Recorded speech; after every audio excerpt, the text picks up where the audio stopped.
ఇలా మెంతం కూర ఆలుగడ్డకు 4 ఉల్లిగడ్డలు తీసుకొని సన్నగా కట్ చేసి 4 స్పూన్లను ఆయిల్ పోసి దాంట్లో వేసి బాగా ఎర్రగా అయ్యే వరకు వేయించుకొని ఒక 4 పచ్చిమిరపకాయలు కూడా కాటు పెట్టుకొని దాంట్లో వేసుకోవాలి. అది తొందరగా ఉల్లిగడ్డ వేగాలంటే ఒక 1/2 స్పూన్ ఉప్పు వేసి కలపండి.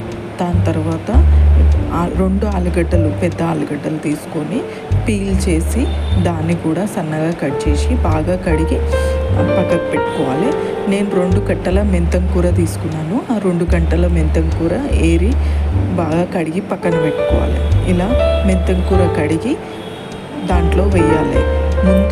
దానికంటే ముందు ఒక 1/2 స్పూన్ అల్లం ఎల్లిగడ్డ పేస్ట్, 1/2 స్పూన్ పసుపు వేసి కొద్దిగా వేగాక కడిగిన మెంతం కూర దాంట్లో వేసుకోవాలి.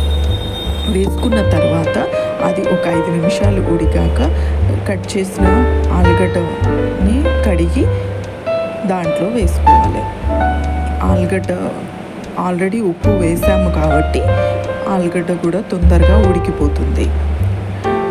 ఇలా బాగా కలిపి ఉడకనివ్వాలి. ఒక 5 నిమిషాలు ఉడికిపోతుంది. 5 నిమిషాల్లో ఉడికిపోతుంది. ఇప్పుడు దీని తర్వాత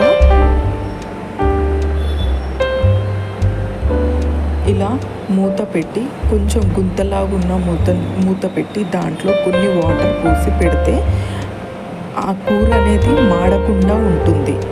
ఇది ఒక చిన్న టిప్. మాడదు కూర.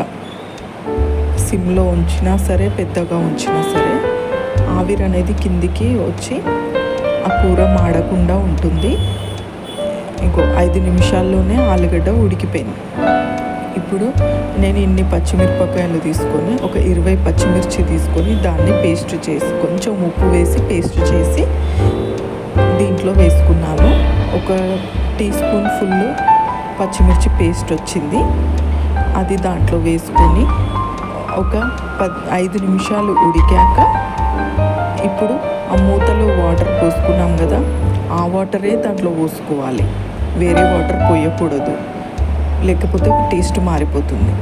ఇప్పుడు పోసాక ఒక 2 నిమిషాలు ఆగి ఒక స్పూను కొబ్బరి పొడి, 1/2 స్పూను గరం మసాలా వేసి బాగా కలిపి ఒక 5 నిమిషాలు అయ్యాక దాన్ని దించేసుకోవాలి. నాకు ఉప్పు తక్కువ అనిపించింది, అందుకే నేను మళ్ళీ కొంచెము సాల్ట్ వేసుకున్నాను. వేసి బాగా కలిపి ఒక 5 నిమిషాలు ఉడికే వరకు ఉంచాను. కొంచెం ఆయిల్ పైకి తేలే వరకు ఉంచాను. ఇలా ఆయిల్ కొంచెం పైకి తేలుతుంది. తేలాక కర్రీ రెడీ. ఇలా బౌల్లోకి షిఫ్ట్ చేసేసుకొని సర్వ్ చేసుకోవడమే. టేస్టీ మెంతం కూర రెడీ. 15 నిమిషాల్లో రెడీ అయిపోతుంది. కర్రీ తొందరగా రెడీ అయిపోతుంది. దీనికి పప్పుచారు కూడా అవసరం లేదు. కొంచెం అంటులా కూడా చేసుకోవచ్చు, వాటర్ కొంచెం ఎక్కువ పోసుకొని. Sweet corn, butter sweet corn. దీనికి ఇలా స్వీట్ కార్న్ తీసుకొని ఆ స్వీట్ కార్న్ని బాగా కడిగి ఇలా ఆరబెట్టుకోవాలి. ఆరబెట్టుకున్నాక ఒక కడాయిలో బటర్ వేసుకొని 1 టీ స్పూన్ బటర్ వేసి దాంట్లో ఇలా స్వీట్ కార్న్ వేసి ఒక 5 నిమిషాలు వేగాక ఒక 1/2 స్పూను ఉప్పు, 1/2 స్పూను మిరియాల పొడి వేసి ఒక 5 నిమిషాలు వేగంగానే అంతే, ready. Sweet corn, butter sweet corn ready. దీన్ని మనం కొత్తిమీరతో సర్వ్ చేసుకుంటే healthy and tasty snack ready. పిల్లలు ఎంతో ఇష్టంగా తింటారు, ఎందుకంటే ఎక్కువగా కారం ఉండదు కాబట్టి.